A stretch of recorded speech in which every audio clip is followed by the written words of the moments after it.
This will be a long one, so grab some popcorn. Let me start with a little background. I 28am and my wife 26F married 3 years ago and have been together for 6 years. When we met I was already in my 3rd year of college for a special branch of a very productive industry, something like the USA Army. You go to a different country for a few months, do some really dangerous jobs, get paid a lot to come back a few months and so on. In the beginning, I was going for 6, 8, or even 10 months away to promote as fast as possible. Now I win around 4 years of medium salary in my country in just 3 months.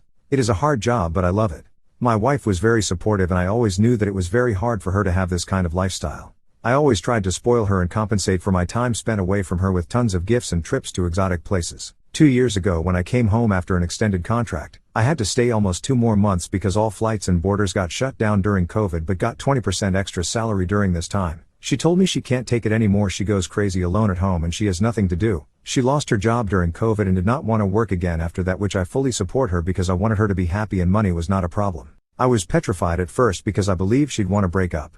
Then she continued with, "I love you so much and I want you to give me a baby so I can take care of him and have a little bit of you when you are gone on contracts." After 5 months of hard work with no women in a 100 kilometers range, making a baby was done very fast. I was nervous for the first month because we always feared we may not be able to make a baby. For the first 4 years we did not use any kind of protection except pull out and she never got pregnant. But after a few weeks, she wakes me up with a long kiss and a smile on her face and then shows me the test result. I was the happiest man alive. Everything changed. I was a man now. I was a father. I was on top of the world. I was going with her to every doctor's appointment, and during the contract, I was asking for pictures of the ultrasounds. The birth had no complications and everything went amazing. 1 month later I go on another contract to make some money that should cover every need for our baby. Halfway through this contract, I received a text from my wife that shattered my life. The text was short and simple and I would never forget those 4 words that sent me into the deepest depression I had ever had. I want a divorce. I did not understand. I tried to call her to find out what happened and nothing. After a few days of talking back and forth, she said, "I want a divorce so I can marry the love of my life." I was already preparing my suitcase because I requested my company to send me back in an emergency. When I got home she and the baby was gone. 2 weeks later I was in court to settle the divorce. During this, I found out that she had a lover for well over 4 years and she plans to marry him as soon as the divorce is done. Now the laws in my country are different and I knew that my priority should be a really good lawyer. My wife had a bad one and she decided to speak by herself without the help of a lawyer most of the time. Her whole idea was, I am a woman and he is never home. Usually, the laws favor women in my country. Cheating is considered a break of contract, wedding contract. And she wanted to take full custody of our children for me to pay child support. I was not letting this happen.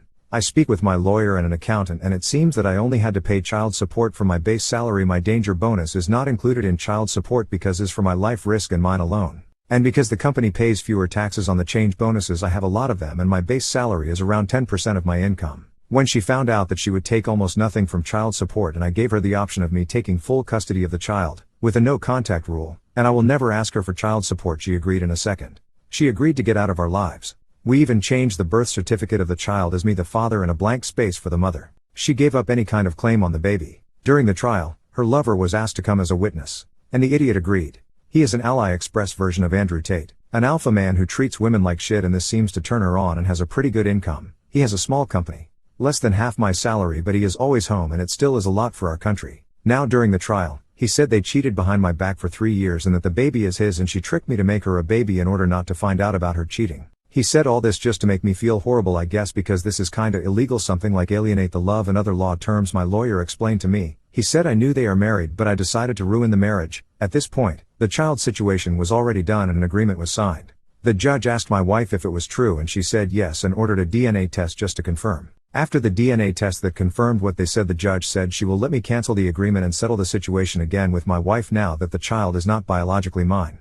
I said, "No, Your Honor. This child is mine and I want to keep him." The judge was stunned for a minute, but then she said, "Well, if the agreement is a valid contract and since you don't want to void it, then Mr. L, you are a father and no one can take that child away from you. In my country it doesn't matter who is the biological parent, it matters who is the parent in the documents. And since he knew he is the father since the beginning and did not come to the hospital to declare it, he automatically canceled all his paternal claims." Sounds stupid, but it makes sense to protect the idea of a family, and if a man recognize a fatherless child at the hospital, he should not fear that the biological father will come back to protect the value of family and encourage people to do a good thing and start a family and things like that. Now the divorce was over, I got my baby and my wife was out of my life. The first thing I did was hire 3 babysitters to work 8 hours a day so my child has 24/7 someone to stay with him and I have time to prepare my revenge. I started 2 separate companies with the help of an online assistant from India. You can hire them kinda cheap and they do whatever you need online. This guy made two super professional companies, one in industrial credits, giving money to businesses for a lower rate than banks, and the second one was a copycat company of my ex's lover, but this one was in the same city as his. Both were made just for one client, my ex-wife's lover. My assistant started sending tons of ads to my credit company to him. Emails, targeted Google and Facebook ads, etc. I was sure that he knows that if he needs money, this is the place he can take a lot of loans with low rates. Next, I made a lot of advertisements for the second company. The company had only the machines and the rented space with only one worker, the cleaning lady. Every time someone calls for the company's services, they got immediately declined because we are overbooked. My ex's lover, let's call him D, was one of them. Multiple times he called and got mad every time he got rejected because he sees how big the competition is. Now it was the time to give him the bait. Because my company had some problems in the main country, I don't even know in which country this company was registered, they changed the management and wanted to make some fast profit, and the regional manager wanted to sell some of the equipment. When he heard this, he started calling and sending emails to buy them out.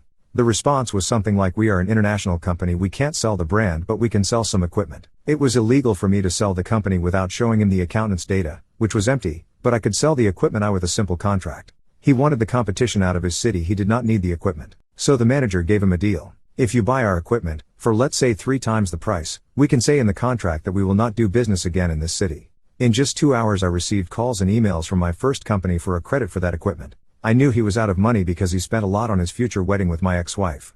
I've sent him a contract. Based on our evaluation, the equipment is not worth that money, so he will need to give us a guarantee, his company, and he is not allowed to sell any equipment or parts of his company until he pays everything back, and if he is behind in payment for 6 months straight, I get all of it. Also in the contract, I stated that the credit company will buy that equipment directly. Basically, I just give myself my money.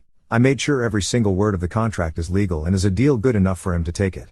Later that same day he sent me the signed contract. Now normally he should be able to pay for everything, even if the clients he hoped he will get from this company leaving are not existent, he still should be able to pay if he gives me around 80% of his company income for the next 5 years. Fast forward a bit. On the day of their wedding, I go to give them an envelope. In my country you give money in envelopes as a wedding gift. He starts to laugh at me and tell me to get out cause I am not invited and he doesn't need my money.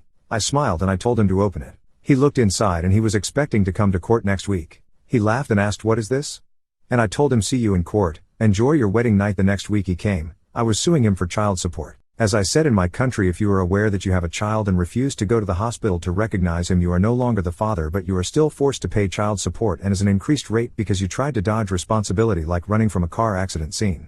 He did not want to pay, so he tried to say that he wants the child or co-custody and that he is the biological father. This made me happy because I wanted to drag the trial as much as possible to drain him of all his money. But I couldn't after the judge saw all his declarations during the divorce trial. She ended the trial fast, and forced him to pay me 40% of his, and his company's income, since the child was born, until he will finish college or I get married. And guess who could not manage to pay? And guess who is the new owner of his company? Now I don't work anymore, I just run his company and spend almost all my time with my child. Update: a lot of people ask me about the child and the fact that I am not a bio-father. I answered some comments, but I want to put this answer here so people will stop asking. I do not plan to hide my child that I am not the bio-father. As I said in a previous comment, we will talk about this when the time will come in high school or around that age. Until then, I will try to be the best friend and paternal figure I can be, and if my child decides to go to the bio-father, then I will not have any objection. Deceive into bonding? I need this child more than you think. After all that happened, I don't want a relationship anymore and I am very lonely and financially free. I have no purpose in life anymore. And about the statistics, yes, statistics do not lie. And I did punish paternity fraud. But I punished the idiot who did it, not the innocent child. I harass him every month if he is one day late on child support, and I have a lawyer on payday just to mess with him and scare him with another court call. I do not care about every man and on and on. I take care of myself and my child, and other people are not my business. If you are so insecure that you think I must punish my child so women will be scared to cheat on you, then maybe you are the problem.